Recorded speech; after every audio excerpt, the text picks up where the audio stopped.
serge zammen Kovuldum cennetinden Gemiler uzaklaştı bereyem gözetimden Hatalar toplanıp perde boldu bu gözümüze Günahkar tapmadık sebep bakmadık özümüze Men özüm çağakla senem özün çağakladım Fikirler ayrıldı ve birbiri hakladık TV'ga dütküdü savaştı kovalar Kaçan ben molluma sen masa kovalan Yaralar köpelli sarap yetişmedi hiç Tersine tuz döktük ansat bitişmedi hiç Sonuna dımdım ve sessizliğe büründüm Sen gürleyedin yine de direndim Yöne hiç bilmezdim bu sevgi bir gün biter Bu yazlar geçer gider izini karlar örter Hani diğerlere yağmurdan son güneş çıkar Yön ol güneşim vakti gelip yine batar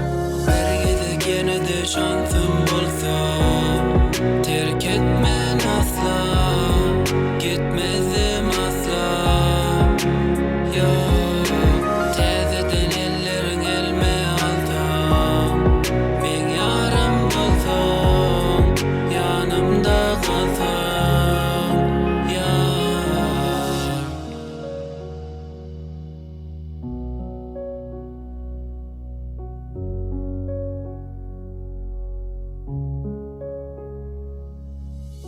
Şeyle bir aşıktım hatasız tapmadım yazmağa Hemişe yanımdadın çıkmasak da gezmege Yanımdan son gidişin ömürlük bollu Giden son otağım dağallı hatta boş kallı Her gezek yağış yağanda aklıma sen geldin Yağış göz yaşındı men ona ezildim Sen beni tamamlayadın barkan bir kemsizdim Giden son kemellim hamala öysüzdüm Hamala öksüzdüm bir yetim yali Dıman içimde sen belki bolurdu bir yolu Belki de geç yali dönüp bilmer istesem de Unutmak mümkün değil sırtım ayrılga yaslasam da